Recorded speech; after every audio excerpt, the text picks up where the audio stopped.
Amanda adored them. I endured their company for her. Without protest, I swapped my work clothes for a dark button-down and grabbed my jacket. Amanda was already by the door, engrossed in her phone, her lips curving into a faint, deliberate smile. Not her usual distracted multitasking, but something more focused and eager. As anticipated, the evening unfolded in predictable fashion. Cheap wine, loud music, and Carly's piercing laugh. Amanda disappeared into the crowd almost immediately, leaving me nursing a beer in the kitchen and making awkward small talk. Occasionally, I'd catch glimpses of her, her head tilted towards someone laughing, her energy magnetic. The room was so crowded I couldn't make out who had her so captivated. Later, when the crowd thinned, the first unsettling moment occurred. I was seated on the back patio, sipping my second drink and staring at the stars, when Ethan joined me.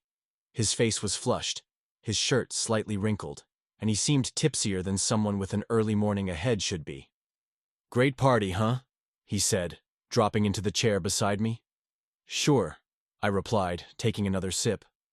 Ethan glanced toward the sliding glass door, then leaned in closer. "Amanda's having a good time." Something about his tone felt off, as though there was more behind his words. "Yeah, she seems to be," I said cautiously. He grinned, but it didn't reach his eyes. "Saw her sneaking upstairs earlier. Looked like she had company." I froze. His words were casual, yet laced with a subtle smugness, as though he enjoyed planting doubt.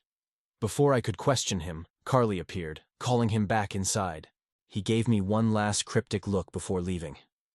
I sat there, Ethan's words circling in my mind. Amanda sneaking upstairs with someone? It didn't fit her character, yet the possibility nagged at me. When I re-entered the house, Amanda was back in the living room, flushed and laughing too loudly. She didn't notice me watching as she leaned close to a tall man I didn't recognize, her hand briefly grazing his arm. He whispered something that made her laugh in that intimate way I once thought was reserved for me. My heart raced as I moved toward them, but before I could reach them, Amanda straightened and hurried off toward the hallway. Something primal drove me to follow. The hallway was dim, the music a muffled thrum behind me.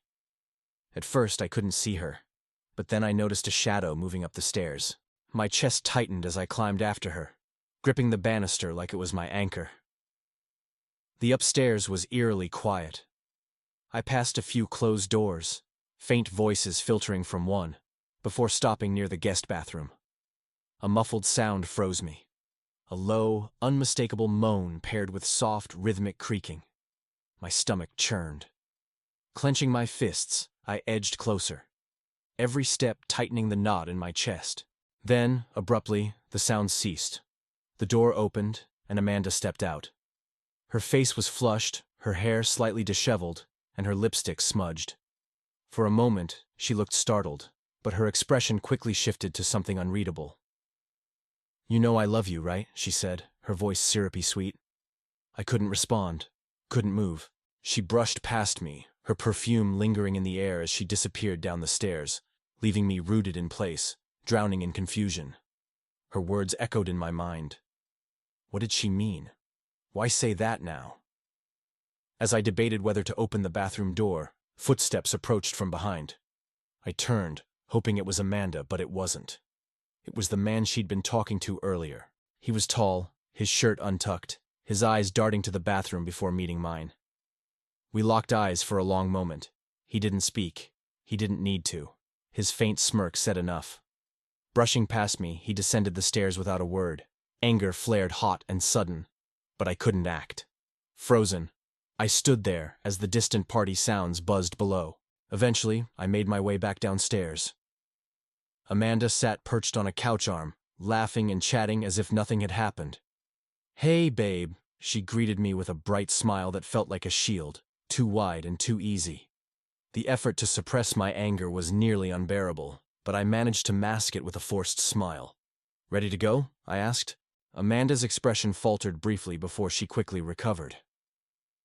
"Already? We've only been here a couple of hours," she replied. "I'm tired," I said, my tone sharper than I intended. "Let's go." Amanda glanced at the group around her and let out a soft laugh, as if to diffuse the tension. "All right, Mr. Grumpy, let me grab my coat." As we walked to the car, I couldn't bring myself to meet her gaze. She tried to spark conversation about the party, mentioning Carly's extravagant decorations, but I stayed silent. My thoughts were consumed by what had transpired upstairs. The sounds, the smirk, her unsettlingly calm demeanor. The drive home was quiet, the engine's low hum the only noise. Amanda scrolled through her phone, her face faintly illuminated by its glow. I wanted to confront her, to demand an explanation, but each time I opened my mouth, the words refused to come. If I was wrong, accusing her could irreparably damage our relationship. If I was right, I wasn't ready to face that reality. When we got home, Amanda slipped off her heels and poured herself another glass of wine. Leaning against the kitchen counter, she watched me with a curious tilt of her head. "Are you okay?" she asked. No, I wasn't. Not even close. But instead of admitting it, I shrugged and muttered something about being tired. She smiled, walked over, and kissed my cheek. "You're cute when you're grumpy," she said lightly before heading upstairs to change. I stayed in the kitchen, staring at the wine glass she'd left on the counter. My hands trembled, a mixture of anger and confusion churning inside me. I craved answers, but I knew I wouldn't get them tonight. Amanda was too skilled at deflecting, too adept at making me question myself. But I couldn't let it go. Something was undeniably wrong, and I needed to uncover the truth. That night, I didn't sleep. Amanda dozed off almost instantly, her breathing even and peaceful, as though the evening had been nothing out of the ordinary. But for me, there was no peace. I lay awake, staring at the ceiling, replaying every moment in an endless loop. Each time I closed my eyes, I saw her stepping out of that bathroom, her smirk etched into my mind. Her words, "You know I love you, right?" haunted me. Were they meant to reassure me or preemptively excuse what she knew I might find? By 3 a.m., I couldn't take it anymore. I slipped out of bed carefully, not wanting to wake her, and crept downstairs. I needed space to think, to breathe, to make sense of everything. Sitting at the kitchen table, I stared at my phone, my thumb hovering over Amanda's social media apps, her messages, and her emails. She was usually meticulous with her phone, but tonight, she'd left it unlocked, too tired or too confident to think I'd check. I hated myself for even considering it. This wasn't who I was. I trusted Amanda, or at least I had until now. But that trust felt like a fragile thread, ready to snap. Reluctantly, I unlocked her phone. At first, nothing seemed unusual. Her inbox was nearly empty, which didn't add up. Amanda was always chatting with someone, whether friends, coworkers, or Carly. The lack of activity was suspicious. My fingers moved instinctively, opening her apps one by one. Everything was clean. Too clean. It was as if she'd erased her digital trail before going to bed. Even her search history had been wiped, which wasn't typical for her. I was ready to give up when I noticed a folder in her photo gallery titled Work Stuff. Amanda never mixed her personal and professional lives, especially on her phone. Curious, I opened it. At first, it appeared empty. Then I spotted the Hidden Files icon. My heart pounded as I tapped it. What I found wasn't work-related. The folder contained pictures, photos of Amanda in restaurants, cars, and hotel rooms. I wasn't in any of them. In most, she wasn't alone. The man from the party, the one with the smirk, appeared in several, his arm draped casually over her shoulder, his face close to hers. One photo stopped me cold. It was taken 2 nights ago. Amanda sat on the edge of a bed, wearing nothing but an oversized shirt I didn't recognize. Her expression was soft, almost shy, like she'd been caught in an intimate moment. My hands shook so badly I nearly dropped the phone. I stared at the images for what felt like hours, my world tilting beneath me. Each photo was a dagger to the chest, confirming what I'd been too afraid to acknowledge. Amanda was cheating. But who was this man? And how long had this been happening? Desperate for answers, I scrolled through the folder, searching for clues, timestamps, locations, anything to explain how the woman I thought I knew could lead this double life. There were blurred screenshots of conversations I couldn't decipher. I wanted to confront her immediately, to wake her up and demand the truth. But I knew she'd deny it, twist the situation, and make me question myself all over again. No. I needed undeniable proof. A lie so blatant she couldn't escape it. I put her phone back where I found it, careful to erase any signs of my snooping. Then I sat in the dark, staring out the window, the weight of her betrayal pressing down on me. Tomorrow, I told myself. Tomorrow, I'd figure out what to do. The following morning, Amanda acted like nothing had happened. She hummed a cheerful tune as she poured her coffee, casually scrolling through her phone. To her, it seemed like just another slow Saturday morning. But to me, every word she spoke and every movement she made felt unfamiliar, like I was staring at a stranger in my own home. "You slept in," she remarked, smiling over her coffee mug. "Yeah," I answered, keeping my tone steady. "Guess I needed it."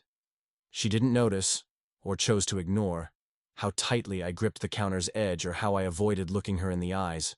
Or maybe she did notice and simply didn't care. "What do you want to do today?" she asked brightly. What I wanted was to scream. I wanted to throw her phone across the room and demand she explain every photo, every late-night message, and every smug grin I'd witnessed the night before. Instead, I forced a smile. "Not sure yet. What about you?" "Carly mentioned the farmer's market," she said, glancing at her phone. "Might go check it out. Or maybe I'll just stay home and relax. It's been a busy week." A busy week, I thought bitterly. Sure, if sneaking around counted as busy. "Sounds good," I replied, my voice carefully neutral. "Let me know if you want company." Her smile faltered just slightly, enough for me to notice. "Oh, you'd probably find it boring. Just girl stuff, you know." And there it was, the first crack in her act. I let it slide, pretending to accept her excuse. But my mind was already racing. If she planned to meet him again today, I needed to find out. The chance came an hour later. Amanda left her phone on the counter while she went to shower. I didn't have much time, but I didn't need it. I picked up her phone, unlocked it, and opened her messages. As I'd expected, the main inbox was empty, but a hidden folder disguised as a calculator app caught my eye. With my stomach churning, I opened it. Inside was a series of messages with someone named B. The latest one, sent that morning, read, "B, can't wait to see you, usual spot. Amanda, of course, 1 p.m. Can't stay too long, though. You know how it is. You know how it is." The audacity of those words felt like a punch to the gut. I checked the clock. It was just past 11 a.m. If I played this right, I could follow her and see exactly where she was meeting him. I returned her phone to its spot just as Amanda came downstairs, her hair damp and tied into a messy bun. She wore leggings and a loose sweater, but there was something deliberate in her casual appearance. "Heading out soon?" I asked, keeping my tone light. "Yeah, probably in a bit," she replied without meeting my gaze. "All right," I said, grabbing my car keys. "I think I'll go for a drive, maybe pick up some groceries. Need anything?" She shook her head, barely paying attention. Her focus was elsewhere. I left the house, but instead of driving off, I parked a block away, hiding my car behind a row of hedges. I waited, my heart pounding in my chest, until I saw her car pull out of the driveway. She wasn't heading to Carly's. I followed at a safe distance, my palms slick against the steering wheel. I didn't know what I expected. A cafe, a hotel, some discreet location. When she turned into the parking lot of a nearby park, I felt a surge of confusion. A park? I parked farther down the street and watched as Amanda got out of her car. She didn't glance around or hesitate. Her steps were quick, almost eager, as she walked toward a secluded bench near the edge of a wooded area. And there he was, the man from the party, the one in the photos. He was already waiting, his hands stuffed into his jacket pockets. Amanda's face lit up when she saw him, and the way she moved toward him, like she couldn't close the distance fast enough, told me everything I needed to know. I stayed in my car, gripping the steering wheel so tightly my knuckles turned white. My heart raced as I watched them talk, laugh, and lean into each other like it was the most natural thing in the world. And then it happened. She reached up, gently brushing her hand along his jawline, and kissed him. My stomach dropped. Rage and heartbreak blurred my vision. This wasn't some fleeting fling or a one-time mistake. The way they kissed, with ease and familiarity, made it clear this had been going on for a long time. Every instinct screamed at me to confront them, to storm over and shatter their illusion of secrecy. But I didn't. Not yet. I needed more evidence, something undeniable. I grabbed my phone, my hands trembling, and snapped a photo of them. Their heads were tilted close, their body language unmistakably intimate. The sight tore at me, but I needed proof. Something Amanda couldn't deny or twist. I tossed my phone onto the passenger seat and gripped the wheel again, trying to hold myself together. "What the hell am I doing?" I muttered. My mind battled with itself. Would confronting them now solve anything? Or would it just give her another chance to manipulate the truth? I held my breath as they stood up. Amanda leaned in one last time, her lips brushing his ear as she whispered something. He nodded, his smug grin returning, the same one I'd seen at the party. Then they walked back to their cars, Amanda's pace casual, as if she hadn't just shattered my world. I sank lower into my seat, my heart pounding as she got into her car and drove away. This time, I didn't follow her. Instead, my attention stayed fixed on him as he lingered by his car. He lit a cigarette, leaning casually against the driver's side door like he didn't have a single care. Every fiber of my being screamed at me to confront him, to demand answers, to wipe that smug look off his face. So, I did. Slamming my car door shut, I marched toward him, fists clenched tightly at my sides. He noticed me right away, straightening up as his narrowed eyes locked onto mine. "Can I help you?" he asked, his voice cool and unbothered. "Who the hell are you?" I barked, my voice louder than I intended. His smirk returned, infuriatingly calm. "I'm sorry. Do we know each other?" I took another step closer, my chest heaving. "You know exactly who I am. I'm Amanda's husband." For the first time, his expression faltered, a flicker of something, maybe surprise or calculation, crossing his face. Still, he didn't back down. He dropped his cigarette to the ground and crushed it under his shoe. "Listen, man," he said with infuriating composure. "I don't want any trouble." "It's too late for that," I shot back. "How long has this been going on? Weeks? Months? Years?" He shrugged, his nonchalant attitude stoking the fire inside me. "Look, it's not my fault your marriage is falling apart. Maybe you should talk to her about it." That was the final straw. Without thinking, I lunged, my fist connecting with his jaw. He stumbled back, clutching his face in shock. "Jesus Christ," he spat, glaring at me. "What the hell is your problem? You're my problem," I yelled, my voice echoing across the empty parking lot. "You think you can just walk into my life and destroy everything?" He didn't retaliate, only rubbing his jaw, a mix of anger and pity in his eyes. "Look," he said sharply, "she didn't exactly make it sound like she was happy with you. Maybe you should take a long, hard look at yourself before blaming me." His words hit me like a sledgehammer, knocking the wind out of me. Before I could respond, he got into his car and drove off, leaving me standing there, my knuckles throbbing and my chest aching. I stumbled back to my car, collapsing into the driver's seat. His parting words echoed in my mind, twisting the knife even deeper. Was this my fault? Had I missed the signs that Amanda wasn't happy? I sat there for what felt like hours, staring at the photo on my phone, the undeniable proof of her betrayal staring back at me. It wasn't just him. It wasn't just me. It was her. And somehow, I knew the worst was yet to come. By the time I got home, my mind was an inferno of anger, heartbreak, and bitter determination. Amanda's car was already in the driveway, her betrayal parked neatly as if nothing had changed. The thought of her walking through the door after her sordid meeting, probably humming to herself, made my blood boil. I wasn't going to wait anymore. Storming inside, I slammed the door behind me. Amanda was in the living room, curled up on the couch, scrolling through her phone like it was any other lazy afternoon. She didn't even flinch at the sound of the door. "Hey," she greeted, not bothering to look up. "How was your drive?" For a moment, I just stood there, fists clenched, staring at her like she was a stranger in my home.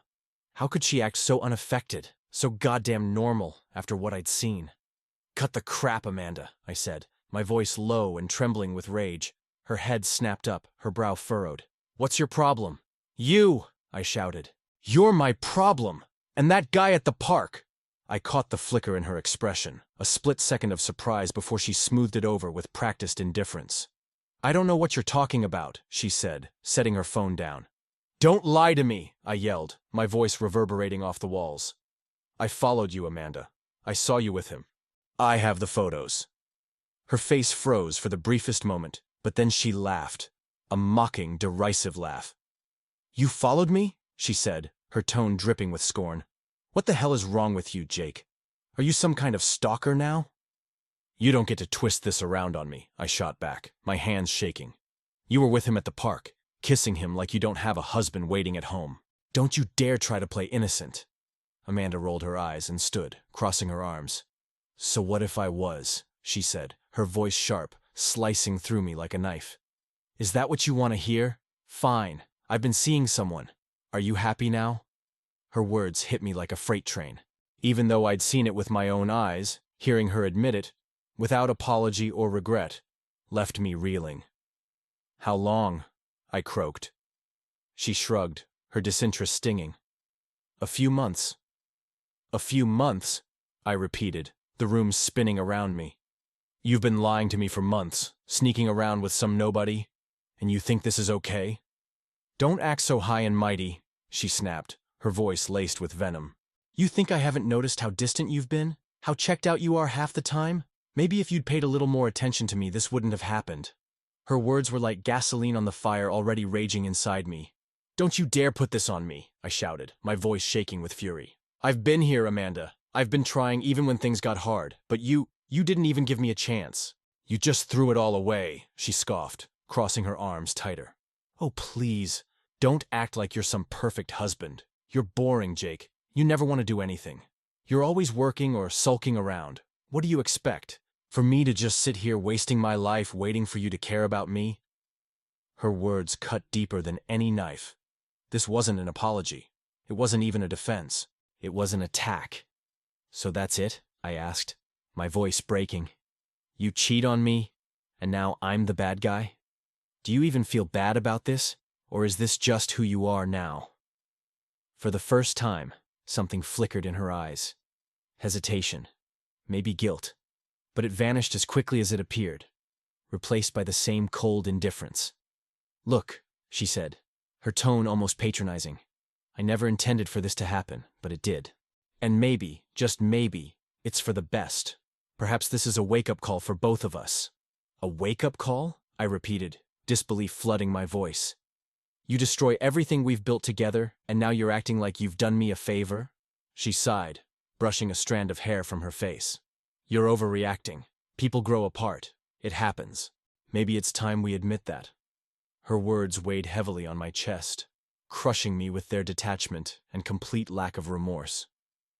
This wasn't just a betrayal. It felt like a razor slicing through everything we had fought for, everything we had shared. "Do you even love me?" I asked, my voice barely above a whisper. Her silence stretched endlessly, each second a dagger to my heart. Then, finally, she spoke, her tone cold and unfeeling. "I don't know." And that was it. The moment I felt something inside me shatter beyond repair. Without another word, I turned and walked away. Her voice followed me, still trying to justify herself, but I didn't care anymore. I grabbed my jacket and keys, slammed the door, and left. As I drove aimlessly through the city, a single thought thundered in my mind. It's over. It's all over.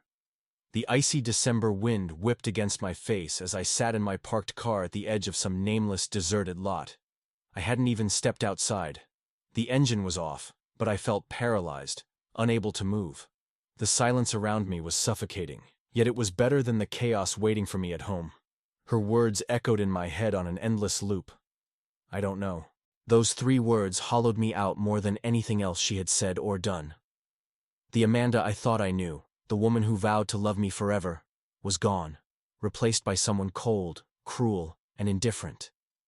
I thought back to the beginning, to the days when we were unstoppable, when her every smile felt like a ray of sunshine piercing through the clouds. We had built a life together, or so I thought. Now it all felt like a lie. My phone buzzed from the passenger seat, pulling me out of my downward spiral. Her name lit up the screen. I let it ring, but she called again and again. Finally, I picked up, my voice devoid of emotion. What do you want? Her voice was calm, too calm. Jake, come home. Let's talk. Talk about what? I asked bitterly. About how you've been sneaking around for months? About how you've convinced yourself this is somehow my fault? Her tone grew sharper. This isn't helping, Jake. Acting like a child isn't going to fix anything. Her audacity stunned me. Fix what? I spat. You've already destroyed everything. There's nothing left to fix, Amanda. She sighed, and I could almost hear her rolling her eyes. Jake, don't make this a bigger deal than it has to be. I let out a bitter laugh at the absurdity. A bigger deal? You cheated on me, Amanda. You lied to me repeatedly, and now you're trying to tell me it's not a big deal? You're being dramatic, she said curtly. I already told you. This isn't just about me. You've been distant for years, Jake. You checked out of this marriage long before I did. Her words struck like a slap to the face. It wasn't just the blame shifting, it was the way she said it, as though she had rehearsed it, as though it was her justification for everything she'd done. You're unbelievable, I said, shaking my head. She sighed again, clearly losing patience. Look, I'm sorry you're hurt, okay? But we can't move forward if you're just going to sit around sulking. Either we work on this together, or we call it quits. Your choice. Her ultimatum hung heavy in the air, suffocating me. I couldn't believe what I was hearing. There was no regret, no real apology, just a cold demand to decide. Do you even care about what you've done to me? I asked, my voice raw. Of course I care, she said quickly, but it sounded rehearsed, hollow. No, you don't, I said firmly. If you cared, you wouldn't have done it in the first place. And if you cared now, you'd be begging for forgiveness, not standing there acting like you're doing me a favor. A long pause followed. For a moment, I thought I saw a crack in her icy demeanor, a glimpse of the woman I once loved. But when she spoke again, her voice was as cold as ever. Well, I guess you've made your decision then. I swallowed hard, the weight of her words pressing down on me. I guess I have. She didn't say goodbye. She just hung up, the silence on the line as sharp and final as the conversation itself. I sat there in my car, staring at the phone in my hand, my chest heaving. It was done. Whatever we had, whatever we once were, was gone. And for the first time, I didn't want it back. As the sun dipped below the horizon, casting long shadows across the empty lot, I knew there was no saving this. Amanda had made her choice, and now I had made mine. It was time to let her go. That night, I parked outside the lawyer's office, sitting in my car as the glowing sign above mocked me, a reminder that she had already decided how this would end. Amanda wasn't going to face me. She wasn't going to talk it out. She was orchestrating the perfect escape, leaving me to pick up the pieces, but she underestimated me. By the time the lights in the office flicked off and the last employee left, I knew what I had to do. This wasn't just about betrayal anymore. It was about reclaiming control. She thought she had written the rules, but I was about to rewrite them. The next morning, I called her, but not from my phone. I used a burner app to mask my number. Sure enough, after a few rings, she answered. Hello? She said cautiously. It's me, I said. There was a long pause. Jake, what do you want? I gripped the phone tightly, keeping my voice steady. We need to talk. In person. I don't think that's a good idea, she replied. She responded with a sharp tone. It's not a request. I spoke firmly. You owe me that much, Amanda. Unless you want me to send certain pictures to your parents or your boss. There was silence on the other end of the line. After a moment, she spoke with a cold edge to her voice. Fine. Where? Come to the house, I said. 1 hour. I hung up before she could argue. She arrived exactly 1 hour later, pulling into the driveway as if nothing had changed. When she walked into the house, she didn't look like the woman I had married. She looked like someone preparing for a confrontation, her arms crossed, her jaw tight. This better be quick, she said, closing the door behind her. I motioned toward the kitchen table, where I had laid out the printed photos from her secret folder, the email exchanges I had uncovered, and a copy of her recent call logs. Her eyes briefly scanned the evidence, her expression unreadable. "What's all this?" she asked, her voice cold but steady. "This," I said, pointing to the pile, "is everything you've been hiding from me. It's proof of what you've done, and I'll use it if you try to screw me over in this divorce." A humorless smile curled on her lips. "So this is blackmail? Call it what you want," I said, stepping closer. "But you don't get to walk out of here like it's some clean break. You don't get to leave me in pieces while you come out unscathed. If you want this to end, fine. But it's going to happen on my terms." She raised an eyebrow, tightening her arms across her chest. "And what are those terms, Jake?" "Simple," I said. "You don't touch the house. You don't touch my savings.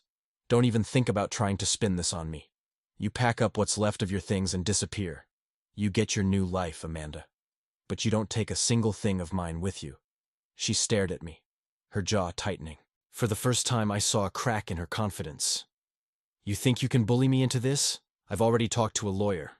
You're not getting out of this clean, Jake." I leaned in, my voice low and cutting. "You can try, but I wonder how your new boyfriend would feel if his name came up in court. Or, better yet, if the pictures of you two kissing in the park ended up online." Her eyes widened just slightly, enough to show that I had hit a nerve. "You're disgusting," she spat. "No, Amanda," I said, stepping back. "You are, and you don't get to play the victim here, not after what you've done." She stood silent, her face a mask of barely controlled rage. Finally, she grabbed her purse and stormed toward the door. "You'll hear from my lawyer," she said over her shoulder, slamming the door behind her. I didn't feel relief after she left. I didn't feel anything at all, just a hollow, gnawing emptiness. I knew this wasn't over.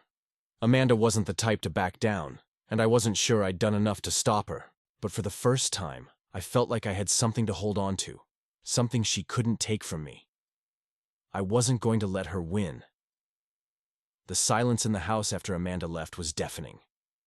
I sat at the kitchen table, staring at the pile of evidence, feeling the weight of everything I had just done. I had stood my ground. I had taken control.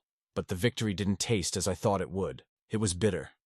I felt like a stranger in my own life, trying to piece together how everything had fallen apart so quickly. Just days ago, I thought we were still a team, still building something together. Now I was alone in an empty house, waiting for the next wave of destruction. By afternoon, the texts began. The first one came from an unknown number. "What kind of man threatens his wife? Grow up, Jake." I stared at the message, my hands clenching into fists. Amanda couldn't even face me herself. She had to hide behind messages like this. A few minutes later, another text came through. "Amanda, you think you're going to scare me into submission? Keep dreaming. I'm not some weak little thing you can push around." Her tone made my blood boil. It was almost like she was daring me to fight back, daring me to escalate things. I didn't respond. I wasn't going to let her bait me into playing her game. But an hour later, her lawyer called. The conversation was as bad as I expected. "Mr. Daniels, this is Amy Clark, legal counsel for Amanda Daniels. I'm reaching out regarding the dissolution of your marriage." Her cold, sterile tone made my stomach churn. Hearing Amanda's last name attached to mine was a cruel reminder of what we'd built, and what she was now gleefully tearing apart. "Go on," I said, keeping my voice steady. "I understand there are some disagreements between you and my client regarding the division of assets," she continued. "Amanda is willing to settle amicably, provided you cease your attempts to intimidate her and agree to her terms regarding the house and shared finances." I clenched my jaw. "Her terms?" I said, my voice ice cold. "Let me get this straight. She cheats, she lies, she blows up our marriage, and now she wants to take the house? My house?" "Mr. Daniels, I urge you to remain calm," Clark said, her tone clipped. "Amanda has expressed a willingness to negotiate, but if you continue—" "Don't you dare," I interrupted, my voice sharp. "Don't you dare try to paint me as the bad guy. I have proof, photos, messages, everything. I'm not the one destroying this marriage, and I sure as hell won't let her walk away with everything while she laughs in my face." There was a brief pause, and when Clark spoke again, her tone was measured but icy. "If you have evidence, Mr. Daniels, you're welcome to present it in court. However, Amanda's position remains unchanged. I suggest you consider this carefully before things escalate further. The call ended soon after, leaving me seething with anger. That evening, Amanda texted again. Amanda, really bringing a lawyer into this? You're pathetic. I stared at the screen, her words vibrating through me like a live wire. How could she be so brazen, so completely devoid of shame or guilt? I couldn't hold it in anymore. I replied, Me? You destroyed us and now you want to play the victim? Go to hell, Amanda. Her response came almost instantly. Amanda, we were destroyed long before this, Jake. You just didn't notice. I threw my phone across the room, the crash echoing through the empty house. Her words stung more than I wanted to admit. Was there any truth in them? Had I been blind to what was happening between us, or was this just another excuse, a way for her to absolve herself of any guilt? The house felt overwhelming, filled with memories and remnants of the life we once had. I grabbed my keys and left, driving aimlessly through the city, trying to clear my mind. Around midnight, I parked at a diner on the outskirts of town. I sat at the counter, staring at a plate of food I had no intention of eating, my thoughts spiraling. What was I supposed to do now? Amanda wasn't just leaving me. She was tearing me apart, piece by piece, and she wasn't even trying to hide it. She was bold, almost enjoying the cruelty of it all. But I wasn't about to let her win. If she wanted a war, she'd get one. The next morning, I woke up in the run-down motel I'd checked into the night before. The air had a faint, musty smell, and the thin curtains did little to block out the harsh daylight. My body felt heavy, weighed down by both exhaustion and the crushing reality of my situation. But the fire inside me hadn't burned out. Amanda had drawn the lines for battle, and I wasn't going to let her steamroll me. If she thought I was weak, that I would just sit back and let her rewrite everything, she was sorely mistaken. I grabbed my phone and began making calls. By midday, I was sitting across from a lawyer named Eric Hayes. He was a sharp-eyed man in his late 40s, who had clearly seen his share of messy divorces. His office was small but meticulously organized, with every surface covered in neat stacks of folders and legal documents. So let me get this straight, Hayes said, flipping through the notes he'd jotted down as I explained my situation. Your wife is claiming irreconcilable differences. She's already moved out, and she's pushing for a settlement that includes the house and a portion of your savings?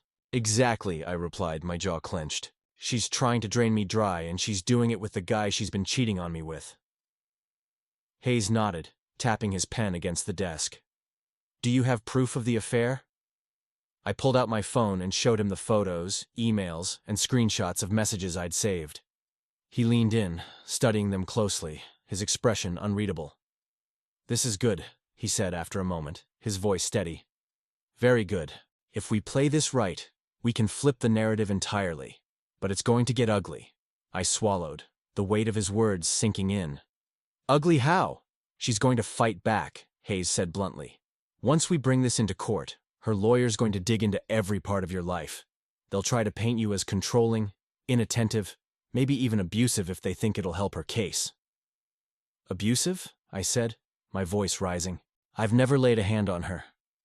Never even raised my voice. I believe you, Hayes said, holding up a hand. But this isn't about the truth. It's about perception. Are you ready for that kind of fight? I hesitated, the enormity of it all weighing on me. Was I ready for this? Could I handle the scrutiny, the lies, the constant back and forth? Then I thought about Amanda's smug face, the way she dismissed me like I was nothing. My resolve hardened. Yeah, I said firmly. I'm ready. The first step was filing a formal response to Amanda's divorce petition, countering her demands with my own. Hayes didn't hold back. He included the proof of her affair, financial records showing how much she'd spent on their meetups, even a copy of the email where she called me too weak to fight back. The filing was brutal, and it felt good, like I was finally regaining some control. Within hours of submitting the paperwork, Amanda called. You filed a petition? She hissed, her voice sharp. You're damn right I did, I said, my tone icy. What did you think was going to happen, Amanda? That I'd just roll over and let you walk away with everything? I didn't think you'd stoop this low, she snapped. Dragging our private lives into court like this? Do you even care what people will think? Do you? I shot back. You're the one who turned this into a spectacle. You made your choices, Amanda. Now you get to live with the consequences. There was a pause, and for a moment, I thought I'd gotten through to her. But then she laughed. An empty, humorless sound that sent a chill through me. You have no idea what you've just started, she said. If you think this is over, you're in for a rude awakening. The line went dead, leaving me holding the phone so tightly my knuckles turned white. In the following days, the fallout began.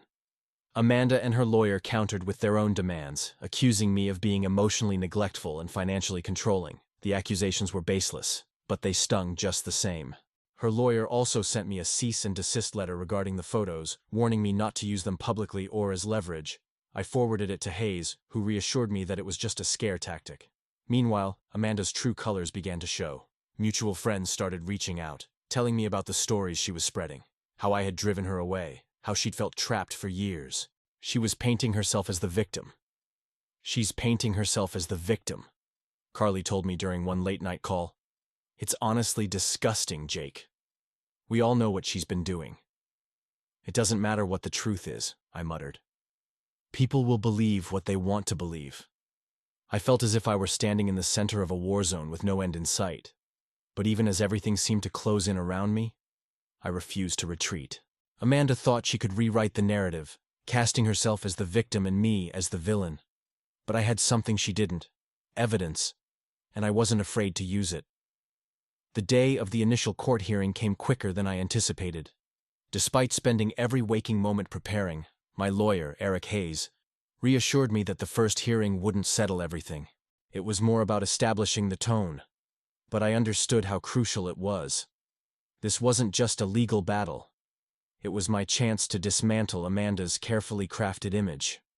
I sat nervously in the waiting area outside the courtroom, my hands tightly clasped and my leg bouncing with restless energy.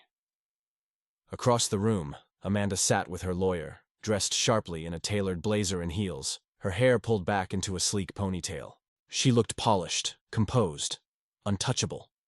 When our eyes met, she didn't flinch. Instead, she gave me a faint smirk, as if she still believed she had all the power. I turned away, refusing to give her the satisfaction of seeing how much this was affecting me. Once inside the courtroom, the atmosphere grew tense. Amanda's lawyer, Amy Clark, began the proceedings by outlining Amanda's demands: the house, a large portion of my savings, and spousal support. She painted Amanda as the victim of an unsatisfactory marriage, claiming that my emotional distance and financial control had left her no choice but to seek a fresh start. I sat there seething as Clark expertly twisted the narrative to fit Amanda's agenda. When it was our turn, Hayes didn't hold back. He presented photos, messages, and financial evidence showing how Amanda had been diverting our shared money into secret meetups and gifts for her lover. Your Honor, Hayes said, his voice calm yet commanding, this is not a case of irreconcilable differences. This is a case of betrayal, deceit, and financial misconduct. My client has been wronged not only emotionally but financially, as his wife has used shared assets to fund an ongoing affair. The judge's gaze shifted toward Amanda, his expression unreadable but sharp. Clark immediately objected, claiming the evidence was irrelevant to the division of assets. Hayes countered smoothly. With all due respect, Your Honor, Hayes said, the evidence directly supports my client's argument that Mrs. Daniels is not entitled to the marital assets she's demanding. She forfeited her moral and financial responsibilities when she prioritized her affair over the sanctity of their marriage. The courtroom fell silent as the judge considered the arguments. Amanda shifted uncomfortably in her seat, her composed exterior starting to crack. After the hearing, I walked out of the courthouse feeling a strange mix of exhaustion and triumph. The judge hadn't made any final decisions, but Hayes reassured me that the evidence had hit hard. Amanda's demands had been challenged, and her lawyer had been forced to shift into damage control. Standing outside, staring at the courthouse steps, Amanda approached me. For a moment, I thought she might apologize or show some sign of remorse. Instead, she leaned in close, her voice low and venomous. You're playing dirty, Jake, she said. You think humiliating me in court will fix anything? I stared at her, my face blank. No, I replied evenly. But it's going to stop you from taking everything I worked for. Her eyes narrowed and her jaw tightened.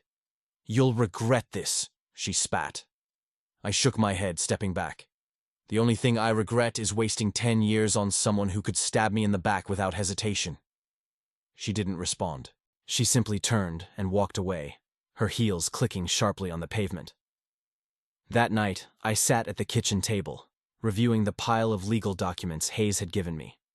The house felt quieter than usual, the weight of everything pressing down on me. But for the first time, I didn't feel powerless. Amanda had underestimated me. She thought I would crumble, that I'd let her rewrite the story and walk away with everything. But I was still standing, still fighting, and for the first time in weeks, I felt like I had the upper hand. The war wasn't over, but the tide was shifting. The final court date arrived a month later, and by then, the tone of the entire case had changed. Amanda's confident demeanor had faded under the weight of the evidence we had presented. Every move she made, every demand her lawyer pushed, was met with hard proof of her lies and betrayal.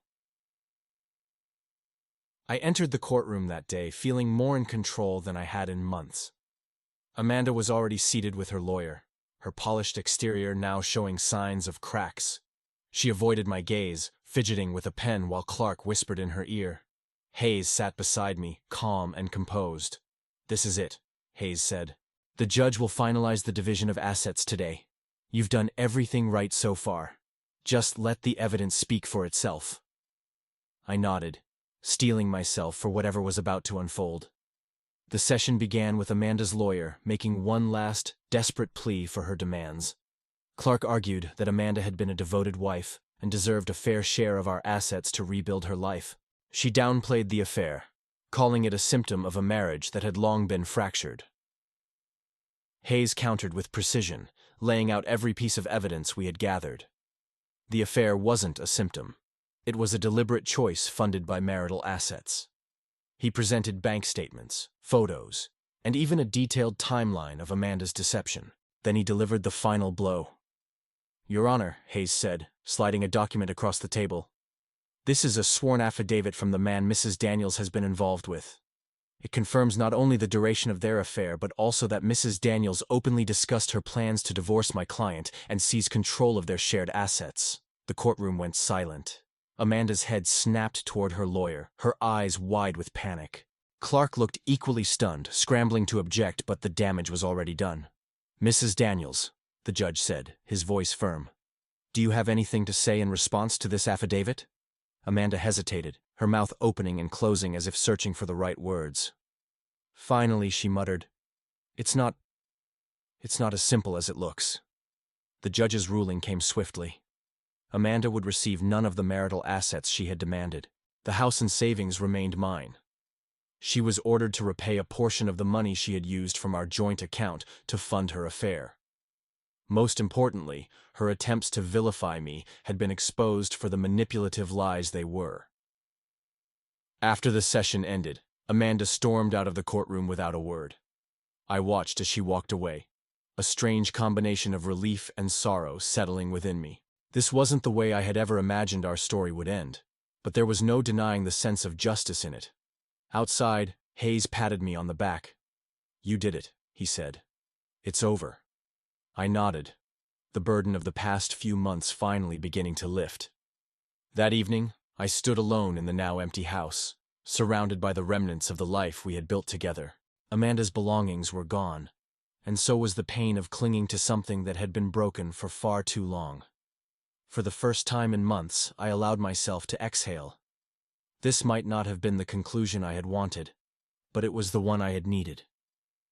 Amanda's betrayal had torn me apart, but it had also forced me to face the truths I had been avoiding. I had learned how to stand up for myself, how to fight for what truly mattered, and how to let go of what didn't. As I sat on the couch, gazing around at the silent, empty room, I felt something I hadn't experienced in a long time. Freedom. I wasn't sure what the future held, but I knew one thing for certain. I wouldn't waste another minute on someone who didn't appreciate me. And for the first time, I felt like I was finally ready to move on. This wasn't just the end of my marriage. It was the start of something new, something better, something that was mine. The evening began with an almost tangible tension in the air, a sense that everything was about to shift, though the details remained unclear. It was one of those Fridays when I longed to rush home after work, settle in for a quiet dinner with my wife, Amanda, and unwind. Instead, I walked straight into a whirlwind. She darted around the living room, hurriedly putting on earrings, her hair cascading in loose, shiny waves that caught the fading sunlight. A sharp, unfamiliar perfume hung in the air. "Change into something nice," she called over her shoulder. "We're going to Ethan and Carly's." Ethan and Carly lived nearby. They were the type of neighbors who hosted boisterous gatherings brimming with inside jokes that left me feeling out of place.